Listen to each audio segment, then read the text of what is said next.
Hello, everyone. Good afternoon. Happy August. It's another club session, and this month we are looking at Instagram essentials again with Jack. I'll introduce him in a minute for those who don't know. And we're going to be looking at how to use Instagram in your business. It's very much just sort of for beginners and people who haven't used Instagram much in business anyway. Looking at how to use it in your company to grow your audience, use it for marketing, and a little bit of tracking your progress and understanding how well you're doing. For those who don't know me very well, that you should, my name is Ben. Hello, I'm from Rather Inventive, and I basically help people with coaching in marketing. So I help people with web development, marketing strategy, video strategy, really strategy for any different channel where you want to get more visitors. But our guest today is Jack McCautry. So Jack, do you want to introduce yourselves? Let us know who you are and what you cover, what areas you look after. Hi everyone, I'm Jack from Cautry.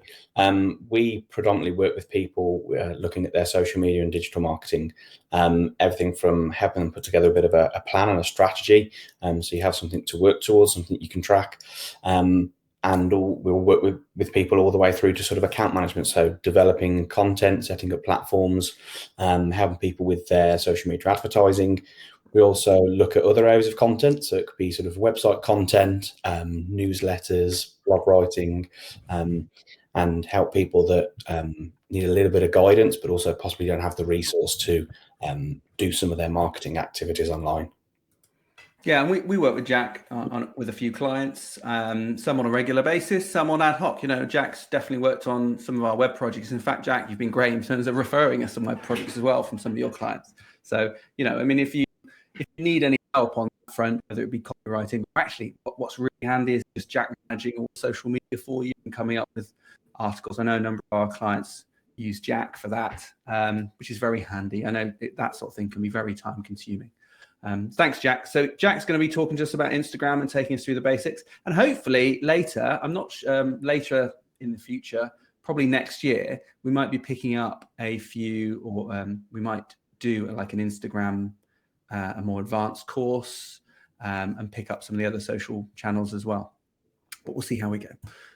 So just a little bit about the club. We cover lots of different topics here. I mean, from very, very much basics, essentials, like this type of workshop, all the way through to just discussions, quite high level. I know we've had a good number of those. In fact, I was trying to think of one of the workshops recently. Perhaps Claire, if you can dig it out and put it in the chat, where we had a look at the different social media platforms that are available there. In fact, Jack, you joined Claire and I for that, didn't you? We had a good discussion. Perhaps Claire, if you can put that in the chat, that's really useful. So yeah, covering lots of different areas once a month for an hour. We'll go through a particular topic. So if you've got any ideas, do send them, put them in the chat, or email them to me, support@ratherinventive.com. And for those, I keep banging on about this, but it's really useful. If you don't have time to watch the videos, we have a podcast. So you can listen to it while you're walking the dog, doing the dishes, just in between things, driving kids to school or whatever. Maybe the kids will pick up something and it'll be useful for their careers in the future. But it just enables you to just keep up with what we're doing. And then if you find it interesting, if there's a few particular things you really want to look into in more detail, you can go back and revisit the videos as well. So as a member, you get all of that. Okay, so Jack, I'm going to hand over to you. I'm going to disappear. Oh, before I do, Karen's just waving. Hi, Karen. Thanks for joining us. I see a few other people in the chat as well, so do wave and say hello. And feel free to ask questions. Jack, you know, Jack's got a presentation he's going to deliver, but there'll be some time for questions. I'm sure I've got a few myself. All right, Jack, over to you. I'll dip out and leave the stage. See you later. Cheers, Ben. Just as Ben said, if anybody has any questions, please pop them into the chat. I'll pick them up as we go through, but also, as Ben said, there will be some time at the end for a Q&A session that could well be about some thoughts and ideas and things you're uncertain of around Instagram, but possibly even if there's anything else that you want to ask with relation to sort of social media and digital marketing. So again, as Ben said, this is Instagram Essentials. So we're just going to look at some of the very basics of the Instagram platform and the fundamentals in terms of why you might use it, how you use it, and then what benefit that has to your business and how you integrate that into your broader marketing plan.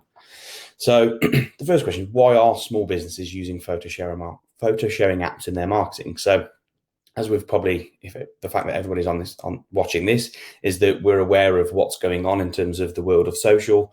Yes, you've got the likes of Facebook and Twitter, but in recent years we've seen the growth of platforms that are predominantly around photo sharing or sharing visual content.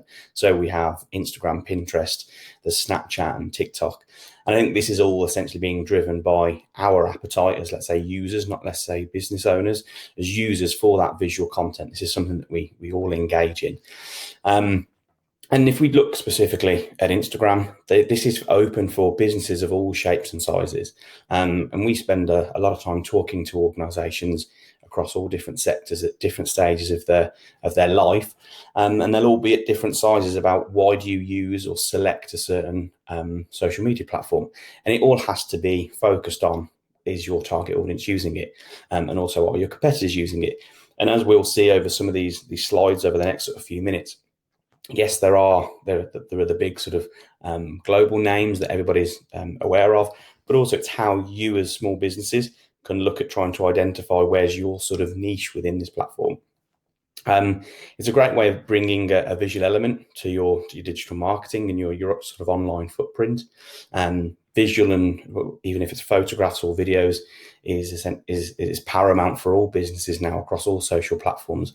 But in terms of Instagram, we'll all know if we're using it personally, there is this element of having a visual identity. So this is a great way of putting together and using regularly, sharing a lot of photos that bring a sort of a clear identity about your brand, what you do, how you help people, which sort of I feel resonates with target audiences, and it's regardless of the demographic. They feel like they're a little bit closer and they're slightly more engaged. And it could well be the fact it's not just a visual element. It could be that your business and what you produce or the service that you offer lends itself to sort of this platform in terms of it is very visual. We find a lot of sort of the creative industries. This is that Instagram will be their sort of their number one in terms of their hierarchy of social platforms. So anything that is creative, so whether it be into fashion or into art and design, this really should be something that sits at front and center of your strategy. In terms of reaching new audiences, we've found that Instagram is much easier to reach a new audience and a lot quicker than maybe some of the platforms that have been around a little bit longer. Again, Facebook and Twitter, they've put challenges in places in terms of how you can be put in front of new audiences and reach new people on a regular basis. Instagram, again, it's not without its challenges in terms of the algorithm and sort of the things that Instagram put in place to make you work harder to reach new audiences. But still, at the moment, we find it's a lot easier to be seen by people that aren't already aware of you on this platform. And also, which again, you guys probably will have seen, or you may see through your own personal sort of accounts and feeds, is that you now can sell products through your Instagram account. You can tag a product that's in a photograph that will link through to a page on your website or shop, or even through to your Facebook page. So it is a great way of not just using it from a brand awareness and an exposure point. It's actually to generate inquiries, sales, revenue, and profit at the end of the day. So Instagram as a marketing tool, we speak to a lot of people that Instagram hasn't been on their agenda, and there are these sort of preconceptions that Instagram is solely for, let's say, a younger generation, and if that isn't your target audience or isn't your main target audience, people don't necessarily begin to think about how they could use Instagram. But one thing that we have seen change quite rapidly over the last few years, and certainly, let's say, through COVID, there's a bit more emphasis and effort going and moving online. But there are just these key highlights here. It's not just a platform for essentially kids or influencers. The fact that Facebook decided to acquire Instagram, I think speaks volumes, and the fact that where we're seeing that relationship with Facebook and Instagram in terms from an advertising point, and how certain aspects or tools of way of using the Instagram platform are experimented and tested there, and if they're worthwhile and they're successful, we're seeing them then sort of in some ways reshaped slightly and then introduced into the Facebook platform. So that gives some context in terms of how, let's say, serious or big, or the potential that it is being viewed from, let's say, the wider market of where Instagram sits in terms of from a marketing point.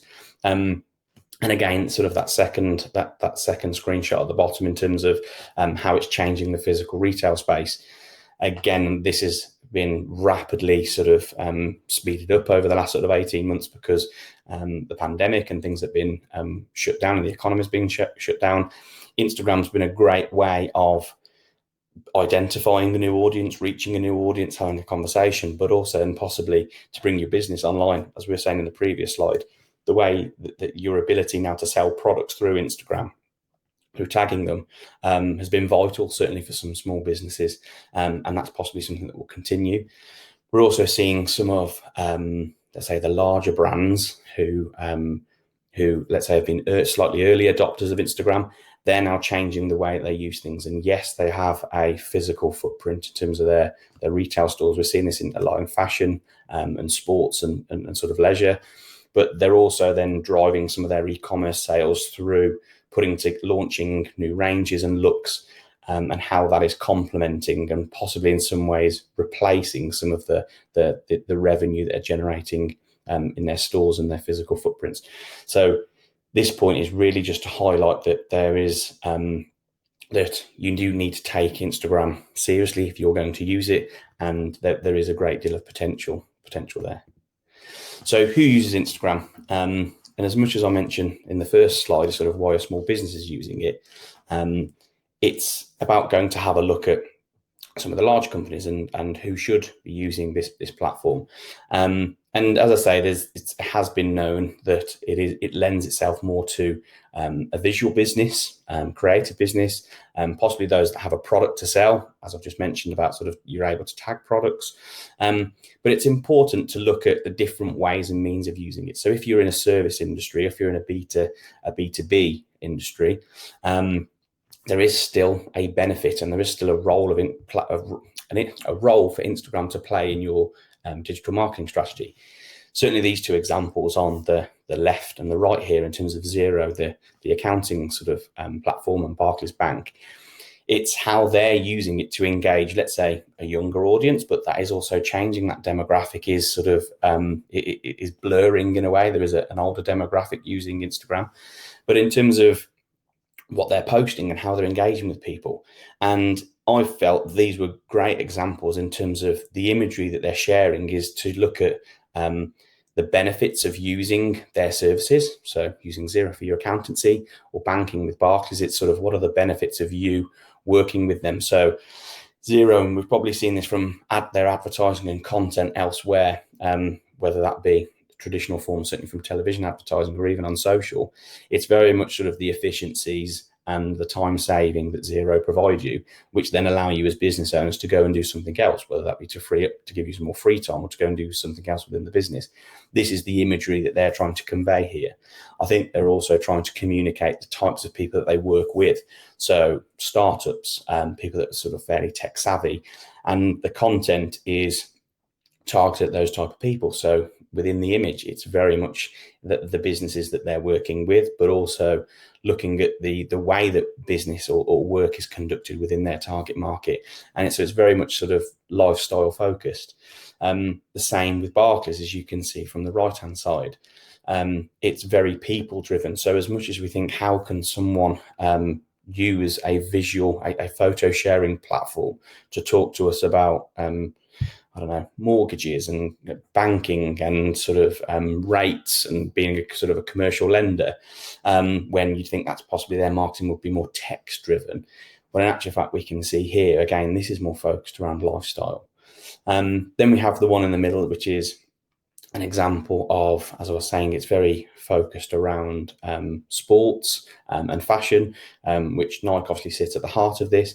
But again, what they're trying to get across here quite quickly through this grid is actually the variety and sort of the areas that the business works in. So from football through to tennis, through to running. And this gives you just an example of the types of things that can be shared. So it's not solely what you're doing, as in what you produce or the delivery of a service. It's possibly how that your product or your service is, let's say, used in a particular environment to communicate the message of, well, this is what it looks like if you essentially bought from us or you became our partner. So going back to the original question of who should use it, it's a bit of a let's say, a cop-out answer. It's anybody and everybody should be using it. But I will always come back to a point that I reiterate constantly with regard to any social platform we're talking about. It has to be selected based on the merits of what are you trying to do as a business in terms of your strategy and the people you're trying to reach. So it does involve an element of, is our target audience using this? And if so, how? Are they using Instagram more than Facebook or Twitter? And through that element of research, you can quite quickly answer that question yourself and begin to introduce Instagram and sort of, say, test the water and share some content to see what the response is. But also then over time, based on that research and keeping your finger on the pulse, it could be the fact that you look to shift around the hierarchy of your social platforms, and Instagram rises up that hierarchy, and some of the more, let's say, I always use the word traditional, more traditional social platforms, the older platforms, Facebook, Twitter, LinkedIn, may still have a role, but actually sort of fall down the pecking order slightly. So how to post, the simplicity of how to post. So it is an app-based social platform. You can't use it on a desktop. You can access your profile on a desktop and via an internet browser, but you can't actually post. So it's all app-focused, mainly used through the mobile. You can use a tablet, but I always find it's better to use it on your mobile phone. What types of content can you share? So it's all, as we say, it's image driven, so it's photographs. It's not to say that you can go and create, you can have something designed. Let's say you can have let's say there could be a poster, or there could be like I described like an image card designed, but it has to be in a photographic format, so saved as JPEG, and on your phone in order for you to use it. Again, the same with video. You can go and capture a video on your phone, or it could be a video that has been produced and created using, let's say, some editing software, but then that video then has to be, let's say, sent and saved on your device in order then to upload to Instagram. And we will talk a little bit later on. There's the importance of, you can introduce stories and reels.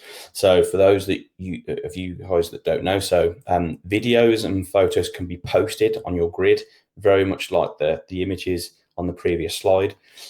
You can then post stories. So these are, when you see at the top there, that's the sort of the block at the top and a sort of a tile format. And these are things that are a little bit more, let's say, live or current. And these will tend to be in a video, and you can put together multiple clips together and you can post it to your story. This is a great way of showing up in front of your existing audience, which for you guys that are using social media platforms, as much as we talk about growing a new audience and attracting new people, we're also challenged with actually being seen by our existing audience. A story is a great way of doing this because it appears and will always be at the top of someone's app when they're viewing it. So they're scrolling through their feed, but they will also be able to see the stories at the top. And people are tending, if we look at how people are using the application itself, they tend to use stories either more often and also then for longer than what they would do in terms of the spend of scrolling through their timeline. So this is a great way of sharing updates and live pieces of information, but also then, as the name of the or the label this is given, essentially sharing your story. So what's going on within your business, what's going on sort of behind the scenes, and sort of documenting that story as we go through. There are also then reels. So this is a way of piecing together multiple clips. I think they're up to 15 seconds. And this is a recent feature that's been introduced. And this is very much sort of Instagram's take on TikTok, which, as we all know, is being sort of widely adopted by a young audience. Reels are a great way of piecing together, let's say, documenting or demonstrating something. So let's say creating, I don't know, a piece of art or making something, or it could be, if we use this as an example here, some of the images, we've got the image, some examples from Chase Distillery. Let's say it was making a cocktail, for example, and there's different stages. And you can use, when you go into the app and you go and use the Reels feature there, as much as you need to put together, let's say, the original content, so the video footage themselves. There is sort of, you can put effects in there. There is some augmented reality that you can put in. You may have seen where, if people are familiar with it, you may have seen where people are, let's say, taking a product on its journey through different things. So, but it's got the same background. So they have something where you can, it's called alignment or align, where you can change the product or change what's, let's say, in sort of front and center and focus at a particular time, and it aligns so it's in the same position. So you just see, let's say, that cocktail at different points with ingredients going in, and I don't know, as the, let's say, the glass fills up or the color changes. And a reel, it can be then published to your timeline, published to your profile. Your audience will see this, so the existing followers, but also you can push it to a space on Instagram, which is called Explore. And if you push it there, it will sit in the Explore area, and it does exactly what it says on the tin. People, as in the audience, will go to, let's say, their Explore feature within their app, and there they will be served a whole variety of content. So this is a great way of placing your brand, your content, your products, or your service in front of a totally new audience. And we'll talk about sort of the importance of Reels a little bit later on. But in terms of the simplicity of how to post, so you can go into the app, you go into the posting function, you can then go into select the particular image. You can post more than one image at a time on your grid. With a video, it will only be one single video file or a video clip at a time to be posted on your grid. And with that, that's when you can go and put in some text. So you can put in a caption, and there's a whole, let's say, debate and conversation around style. First of all, it's very important that there is a caption, a description of what's going on, and possibly describe what's happening or what the story is behind this particular post. In there, you can tag other accounts. So let's say you're working with someone, or in that picture or video, there's another brand or there's somebody you work with. It's great to tag those people in. Then there's style. So there's always a piece of text, and some people might, a bit similar to the Chase example here, might sort of use full stops or dots to split out the post. And that could be to put in extra information, as we see here with this, let's say this recipe, but also then for hashtags, which you can see underneath. So some people will, in the caption, put a series of dots that then underneath will then put the hashtags. Equally, in this example from Chase, they've actually posted the caption and then commented on their own post with hashtags. For me, it purely comes down to style. From a functionality point, it doesn't necessarily matter. The important thing is the fact that there are hashtags in your posts. And as you can see, there are quite a few here. And that is essentially just a sort of best practice within Instagram. Unlike Facebook, where they try to introduce hashtags and they don't necessarily work. And then if we then take a view towards, let's say, Twitter, and yes, that's where sort of hashtags were born, but the importance there is to have some targeted hashtags. So it might be to target a keyword, or to use a campaigns hashtag or a networking hours hashtag in a particular post that's focused on maybe 2 or 3 quality ones. Instagram's a little bit different. And it is fundamental that you have them, because this drives your content into different conversations. And it's always important to go and do some hashtag research. And for me, you can never do enough of this.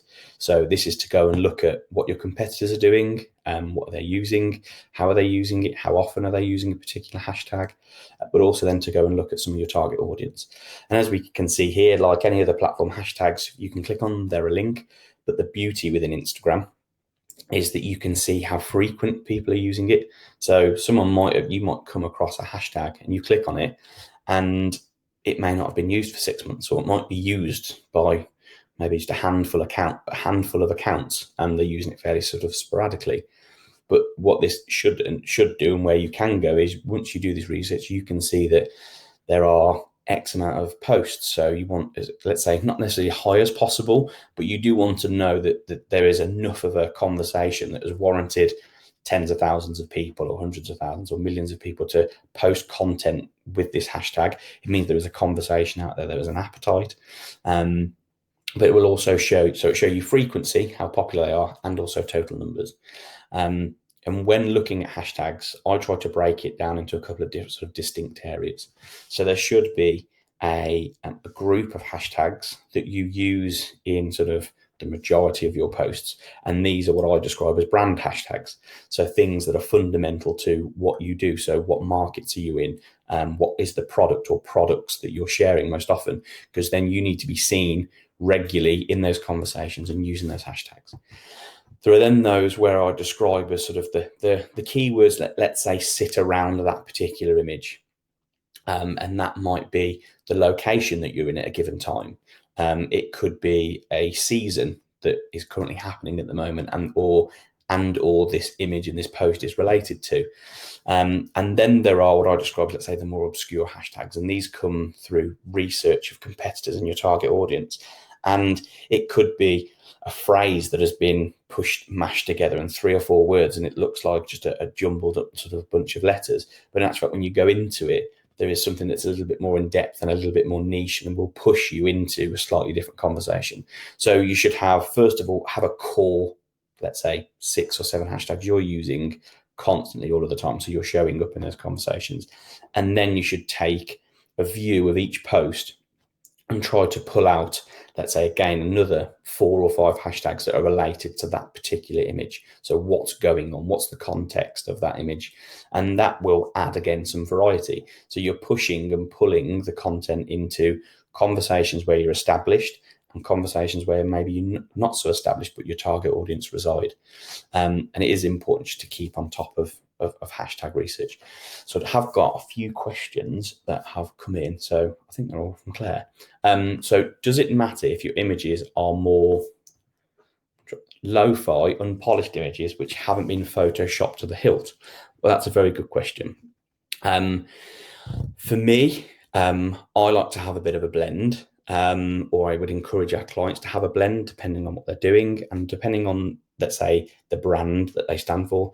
So let's say they are into fashion, for example. So everything's all about look, and it's based on quality and how it's presented, and trying to subtly communicate sort of the benefits or what you feel like if you're wearing or using something. That's where, let's say, not necessarily photoshopping, but high quality photographs that have a very clear identity are essential, because that's what people will see on your grid. But then in terms of the images that are more, let's say, the run-of-the-mill commentary sort of behind the scenes, that's where I think that really cuts through the noise. So those that are slightly unpolished, a little bit rough around the edges. But when I say rough around the edges, as I said, you can only use an app. So everyone will have to use a smartphone, and the cameras in smartphones are of very good high quality. So as much as the image is very sort of capturing the moment, the quality of the photograph isn't going to be that sort of, let's say, you're not going to be of poor quality. That, as I say, really cuts through the noise, because everybody will know if they use Instagram themselves, when you scroll through, there are all these polished and staged photos, which, yes, do have a role, but there's a lot of noise, and your audience are being sort of bombarded, and there's this competition for everybody's attention and eyeballs.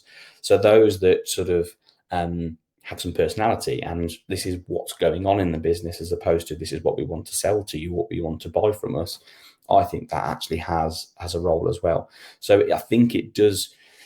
I personally like a balance, but it does actually boil down to you as a business. So if you are, as I say, let's say an artist, or you're into fashion, or it could be, let's say, property, so a kitchen designer or an architect, obviously the fundamental there is the quality of someone's images. So that there you do need to have, let's say, a distinct style. And there could be filters that you use that are used in that you can pick up from Instagram that you're using constantly. So there is this very sort of concentrated look and feel on your grid, and also through your stories.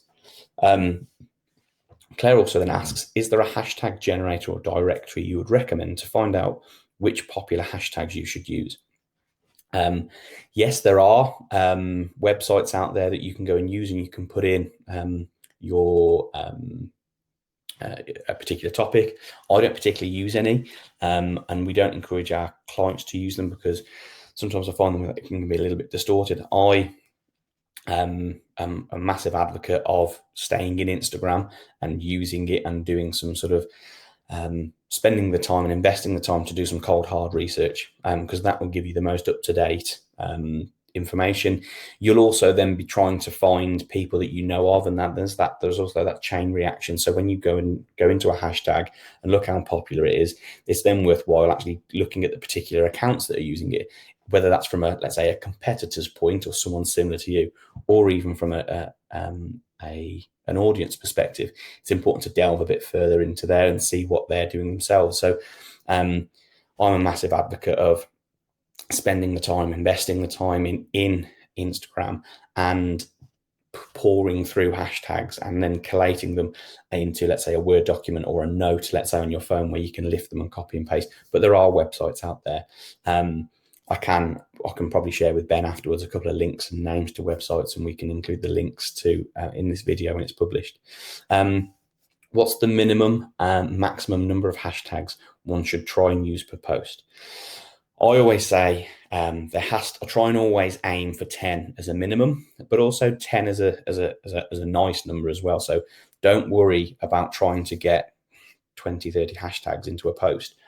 That could actually go the opposite way and dilute the power of it. But equally, don't put one or two. That doesn't give it enough, let's say, fuel. So I would always try to aim for about 10, possibly, let's say 10 to 15. And going back to my original point from what should you include, if you've got those three sort of 2 or 3 groups of your brand hashtags, where you've got 5 or 6, let's say the context hashtags, 5 or 6 again, and then the same number for those who are a little bit more varied and are a little bit, let's say, broader, so then they broaden the appeal, then it's not that hard to get a decent size or decent number of hashtags into your posts.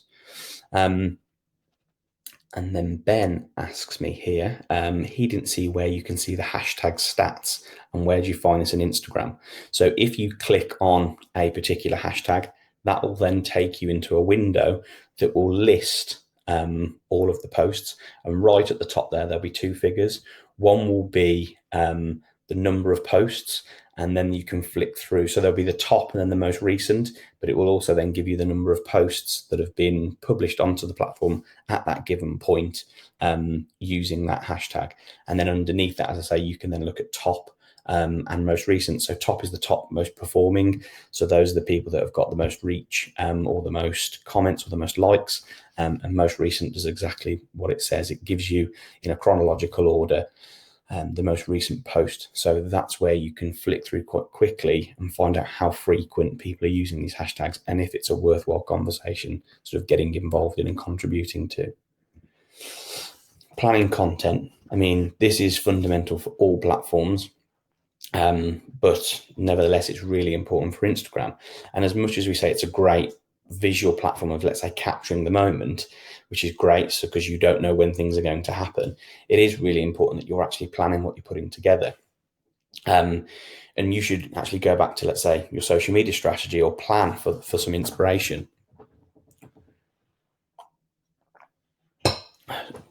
Excuse me. So looking at the areas of your business that you need to be talking about or seem to be talking about. So that could be a particular product or product areas, could be a particular service, and using those as themes. So what can you capture? What can you be sharing on a regular basis about a particular area? And then you replicate that through the business. All of a sudden, you've then got quite a number of ideas to pick and choose from and provide you with content to be sharing on a regular basis. In terms of what that looks like from, let's say, a calendar point, as with all social platforms, I don't encourage people to set themselves these minimum and maximums in terms of you've got to post once a day or twice a day or post once a week.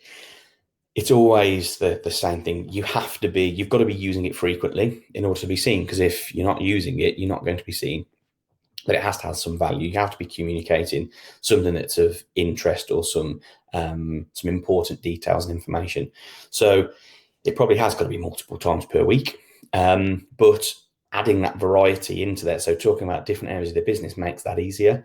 And also then if you've got 4 or 5 areas and you're constantly looking for and gathering and sharing content across those different areas, there's variety. So you're keeping people interested as well as using it regularly. So that helps to communicate and inform existing audience, but also then will provide a clear overview and an interesting picture to your new audiences. We talk about finding inspiration from other accounts, and I don't necessarily mean finding that inspiration from looking at a competitor's account, because you are you as your business, you are a brand and identity, and you know what you stand for in terms of vision and values, and that's got to come through in your visuals, your photos and your videos.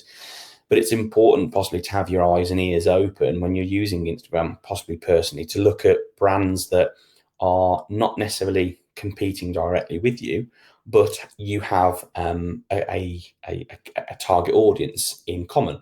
So you're looking at someone that is trying to capture the attention of the same people that you are, and what can you learn from it? And it's not necessarily their actual content, what you can see on the surface of it, because they've probably got a very different product or service. But it's looking at what are they trying to communicate, how are they capturing their image, that then how you can sit back and think, well, can we do something different? Can we learn something? Is there some characteristics from those images that we can introduce in terms of what we're doing? And with anything, especially online, it's very much, well, let's introduce it and test it. That's not to downplay the other areas of content that you're sharing, because you know they work, they're fundamental, and they'll always be present. But introducing a new idea and maybe posting about it 2 or 3 times allows you then to look at how they've performed, what interaction has it got, how many people have liked it, how many people have commented on it, how many people have even viewed the post, so you can look at reach. That way you can make a decision whether that remains in your content plan, or in actual fact it's not actually worthwhile, so you remove it and carry on with what you're doing. We've got 2 examples here and fits in with Claire's question earlier in terms of, is it like, this is very different because it's an example of a story and also then of a post itself. But this shows you something that's quite polished, and also shows an example here of how a photo can be edited so that you can overlay some text. You can also see here in the Deacon and Francis image where a product has been tagged. So these guys are a British cufflink manufacturer.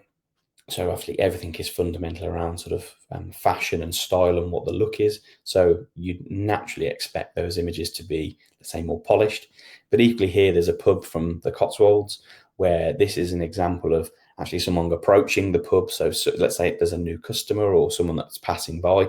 This gives you a sort of a visual element of what it looks like actually to drive into the pub. As you can see here, this is a little bit more, I would describe, rough around the edges, because it's of the moment or in the moment, but nonetheless important in terms of communicating some important details. This is where we are, this is where you can find us. But also, this is what it's like in this nice sort of Cotswold village. So there's a blend here in terms of planning the content and what you're trying to communicate. But also you can see the post from Deacon and Francis, that's obviously been very thought through. There are a number of elements to that post. But equally from the Ebrington Arms post, that's, we need to do something now, so let's pull the phone out the pocket and we need to capture a video. So as much as you can plan and you have your fundamentals in place, which is essential, it is also important that when you're going about, let's say, your daily business, you're creating something or you're going somewhere or you're developing something, to always think about, is there something we can capture here and how can we use it? And it could be something you capture and use immediately, or let's say over today, so to speak, or it could be something that those images that you're capturing and gathering to be used at a later date that you might then need to take into some editing software and tweak or add an element to, or overlay some text. But it's always having it on your mind of what can we be gathering, what can we be capturing to help us with our content planning. So tracking progress. It's important that you set some objectives, like you should for any other area of digital marketing. And this should fundamentally sit around audience growth. So what have you currently got at the moment? Or if you haven't got an account at the moment, set yourself some targets. Not everything is about size, especially on sort of from a digital point. It's not about having tens of thousands or hundreds of thousands of followers. It's about having the quality within that, and also making regular progress. And you probably will see, either when you set up an account or you begin to use it more proactively, there'll be probably a significant jump and rise, which is great. You do want to see that, but you want to see that there's some momentum in that audience growth and you're attracting the right type of people. Because ultimately there's no point having 10,000 followers when, let's say, less than 10% actually fit the mold of your target audience. Obviously there's something going wrong. And then by keeping tabs on it, you can then revert back to your content and adjust what you're doing. It could be the hashtags, etc. But set yourself objective in terms of audience growth. You need to look at the interaction and engagement. So tracking the number and also the quality of the interaction you're getting in terms of comments or the engagement you're getting in the conversations you're having. But also to look at reach. So you can see from using one set of hashtags in comparison to another, the difference in terms of the number of people that are seeing your posts. Again, that will inform future content decisions. It's also worth looking at the performance, or possibly even looking at paid advertising. So you can sponsor posts. So to reach a new audience or attract a new audience, even then to encourage visitors to your website. So one, it's worthwhile considering, but also then it's really important you keep tabs on what are you doing. So what is the best way of using an advert? What is the best way of getting maximum value from your investment? And how can you use adverts strategically over a period of time? And also then looking at sales of products. As we say, you can tag products in images. So you need to be able to see, well, where is that leading to in terms of purchasing something online? That then obviously speaks for itself in terms of an objective and success, that if this something's working, you need to continue to do it, but also will allow you to reflect and think about ways of improving things. So if you can see that you've posted or you've shared a number of posts on your timeline and tagged one particular product or a range over a period of time, and it hasn't got, let's say, the same amount of sales that something else has, it'll allow you to go back and think, right, what do we need to do here so that we can improve it for next time? And also traffic for your website. Using any social platform is good for SEO. Unlike the other social media platforms, you can't put links in posts. You can only put a link, let's say, in your bio. There is something called Linktree, which allows you to put one link in your bio. When people click on it, you can actually have then 3 or 4 links in there. So that could be to your homepage, a particular product at any given time, could be to a blog or a blog page, could be a whole host of things. So that's one way of adding more links into your profile, into Instagram, because you can't put it into individual posts. But then going back to that last point, it's important that you're using, or when you're using Google Analytics and you're reviewing every month or sort of every 6 months, that you are looking out for where traffic's coming from in terms of Instagram. So you want to be able to see that people are actually leaving Instagram and coming to your website. But the important thing is tracking progress regularly. So this is not something I wouldn't be scrutinizing one post at a time or one reel or one story. It's about looking at it over a period of time. So we always recommend, let's say, a monthly review. So then you've got a good amount of time and good amount of activity to reflect back on.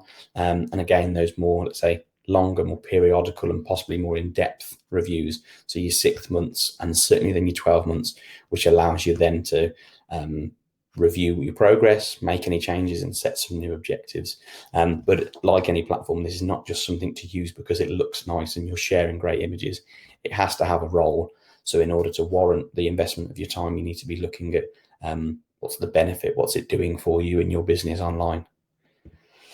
So one last thing is commit to some action. I think Ben might dive in here or jump in here in a minute. But it's always really important from any of these things, even if it's just you've either discovered a whole host of things that are new, or maybe you use Instagram and there's just one thing to take from it. It's important that you note it down and commit to some action over the next sort of month or so. Thanks very much, Jack. Absolutely, on the action, even if there's just one thing that Jack has mentioned that you can take forward, that would be great. I know Claire's been firing some questions at you, and there's actually another in the chat, so perhaps you can tackle that first, but I've got lots as well. So do you want to do Claire's? I'll read it out. What schedulers do you recommend for Instagram? So I know Claire does use a few different schedulers, but she's found that it struggles with loading multiple images into Instagram. Yeah. So I find I have to upload images to Dropbox, export them to my phone, and upload them from there for multiple image posts and video. Well, in answer to Claire's question, she's asked the question and answered the question. Yes, there are lots of scheduling tools out there that we use. Sprout Social for clients, which is great, but not for Instagram. After testing and experimenting with a few, and there probably are even some more now since I last experimented, I'm not a fan of any sort of scheduling tool for using Instagram. It tends to be very, very temperamental. Yes, well, first of all, just doing the fundamentals of scheduling and then the multiple images, it's really not worth the time and energy from a scheduling point. We do, when we're working with clients, we either do it for them, or then when we're, let's say, coaching them or mentoring them, it is very much using the app itself. That way it is easier. And also I find you're more in control of everything. So you know that you've got the right image in the right place and you've included a caption, etc. So it is that way. It is slightly more time consuming than, let's say, using something like Hootsuite or Sprout Social, as I said, let's say, to load and schedule, let's say, some tweets or some Facebook posts. It is actually longer than that, but it's all based on, let's say, quality and getting things right. So I'd always use the Instagram app and not worry about scheduling.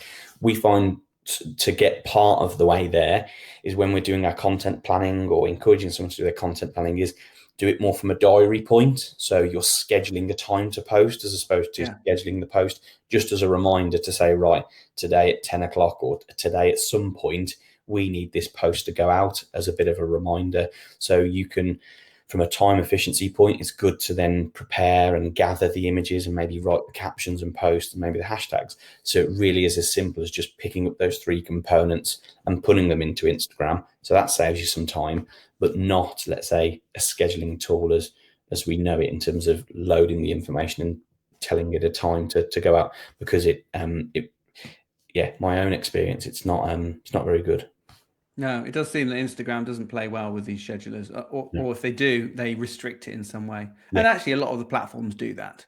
And in some cases, I've heard, I don't know if this is true, but I've heard that if you might get better reception if you post natively on that platform than use an API, another application. That's anecdotal, maybe, from what I've heard, but certainly, I certainly know from my own experience, even if you do post on a schedule using these other programs, the interaction is best done directly in whatever is the native interface, whether that's a web app or an app on the phone. We always adopt it as, you're right, it's the scheduling is very much to make sure you're seen in the right time, the right place, by the right people. But in terms of then that ongoing conversation, you have to be in there. It has to be, it's got to be live, it's got to be quick, because people want that type of response. So scheduling is just making sure that that frequency is ready in there, so you know what's happening and you know what's going out, and there's an element of control there.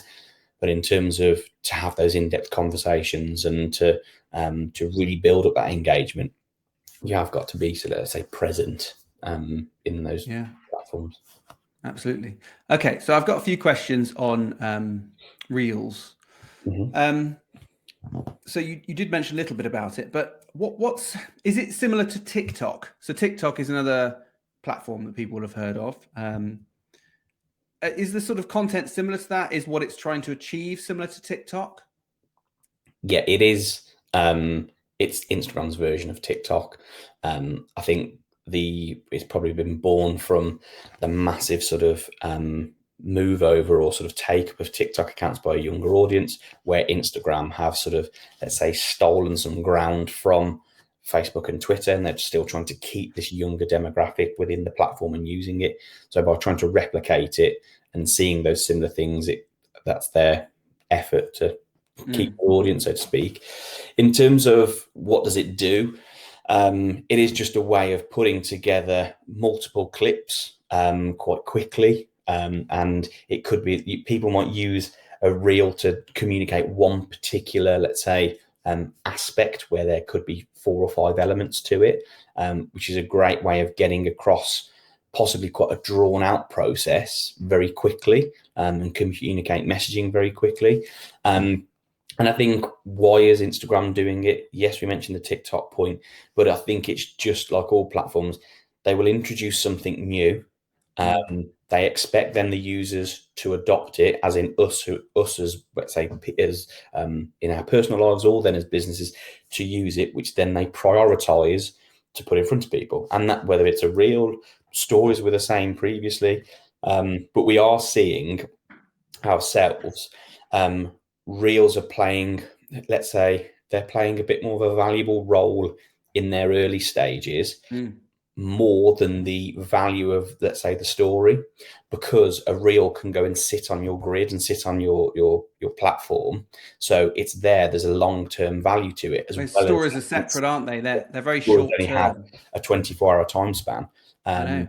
And once someone watches it and goes to the next one, it won't appear again unless they then go back into your profile, click on your sort of like profile image that will have a ring around it, and you can watch that again as many times as you want. But that story will only have a 24-hour lifespan, and then it will disappear. Yeah, which I think, from a marketing perspective, if you're having to just solely focus on generating this ephemeral content that's going to disappear, then a lot of it is, in my opinion, is going to have a lower value. Yes. And there's nothing wrong with some of that silly content. I was actually chatting to a client today about a very silly video. They'd won some new business. They're an exhibition company. They'd won some new business, and they'd used an app to attach their boss's face onto this dancing vicar. So he's like very happy. And it's silly. It's not like high quality content, but it's fun. It sort of expresses the emotion in the company that they're quite happy, and got a few comments. It's quite funny. That's brilliant, and that stuff really works. But it doesn't. If you know these things are going to disappear, it doesn't make me feel that I want to generate high quality content to sit in there. I agree. So I think Reels does seem better, and certainly, having used TikTok a little bit, I find I waste a lot of time on TikTok, but I can definitely see the appeal, because you can just flick between these videos. And I think, it is very engaging. Like anything, there is that let's say the fun aspect and the emotion, which is really important, because it communicates that personality in the people. Yeah. But like anything across all platforms, people who introduce something new, and always there's the early adopters, which the early adopters always will tend to mess about with something because they don't know how to use it. You're just trying to test it. But I think as things go on, so reels are now being used because you've got there's more long-term value, because they can sit on a profile. People are using it to be a little bit more informative and, let's say, demonstrate something, or demonstrate development, as opposed to maybe previously without a reel, and then with stories that are going to disappear, they could have posted 4 or 5 images, which do sort of go through those key stages, but they're static. Whereas reels it's always about thinking about, how can we introduce this into our business, not just to do something that is for, let's say, the comedy value. There is that element, because it does cut through all the noise, but it's also, well, what do we find, or what questions do we have from our clients, or what challenges do we have? And you go, right, okay, we're now going to answer this question by demonstrating it in this 4-part reel. Absolutely, yeah. It could be really useful for Q&A, couldn't it? Or whatever it might be. But we're finding reels with with the explore space. I was talking to, just when we were discussing putting this together, I was talking to Georgia. Georgia works for me, for people that don't know, and I was asking her, because she's a little bit younger than me slightly, about what her opinions are on reels, and she was using an example of an apprenticeship network that she's part of, and it's only in the local area, and it's a very low level, and they've only just started using Instagram in the last few months, and there might be, I don't know, 100 followers, maybe 150 followers, just of the apprentices, as I say, in this local area. And then there was a campaign. They decided to put together some reels and test a few things. And from a very low level audience, their reels were averaging between 1,000 and 2,000 views in 24 hours.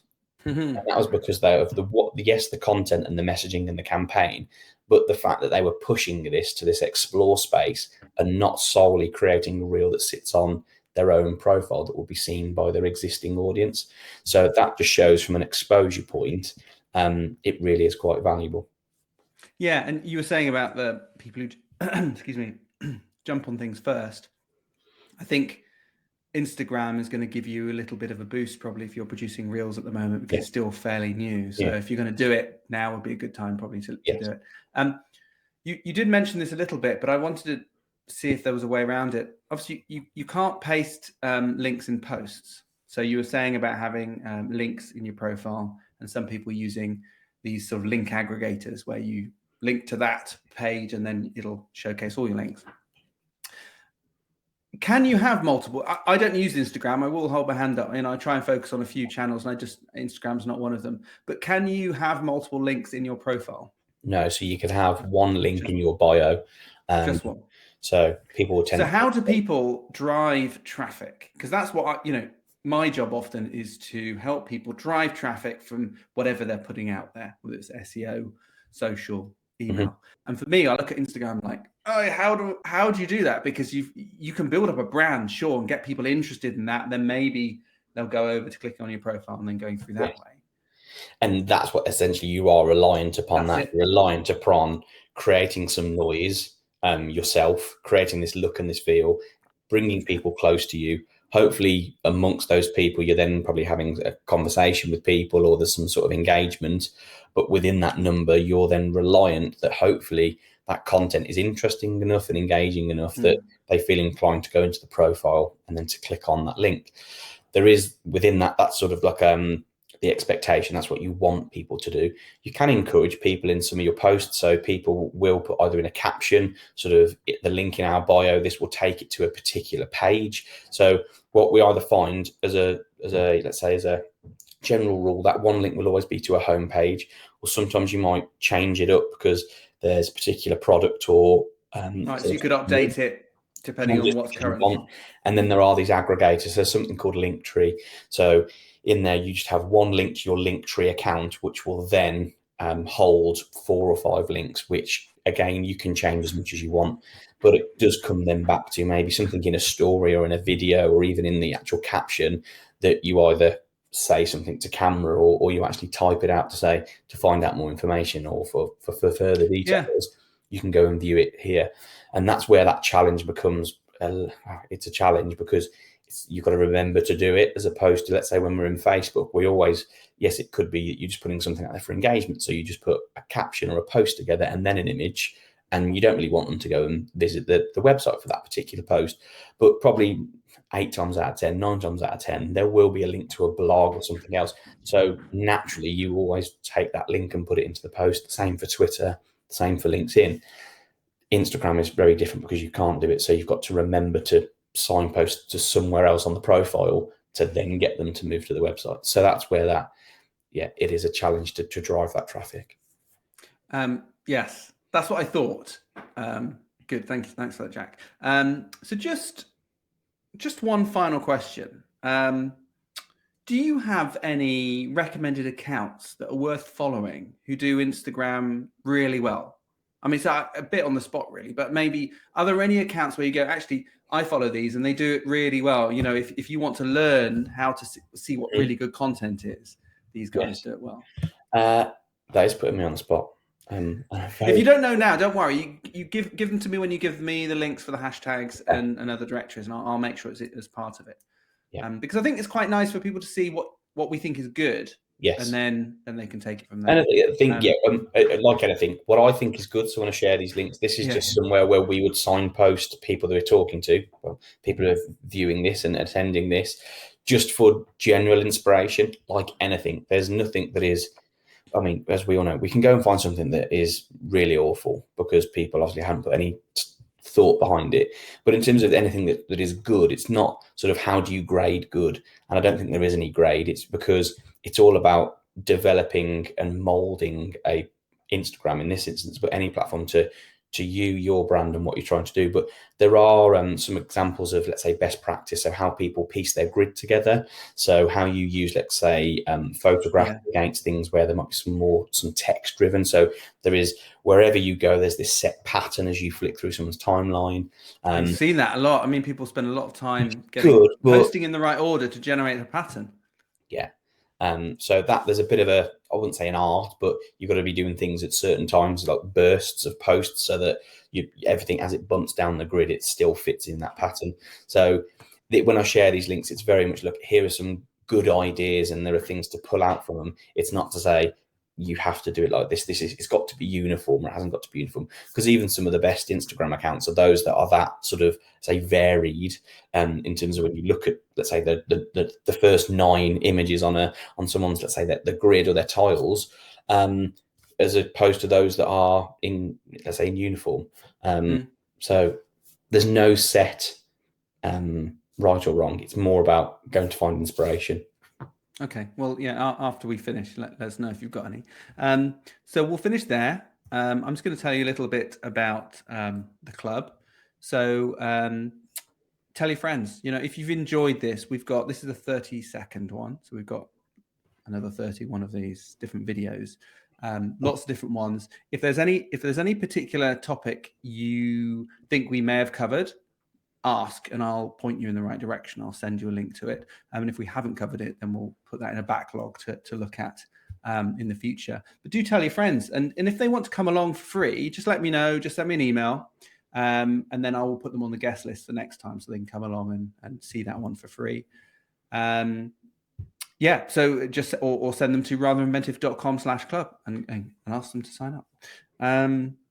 Right. Thank you, Jack, for your time. Really appreciate that. And I definitely want to have you back for some other topics. In fact, I'm hopefully going to be doing a topic next month on e-commerce, mainly to do with the web. But I was thinking actually it'd be really good to look at e-commerce on social platforms another time. So maybe a future one, maybe this year, early next year, could be looking at social channels and how you can sell on them. Because I know Facebook have a big shopping angle on there.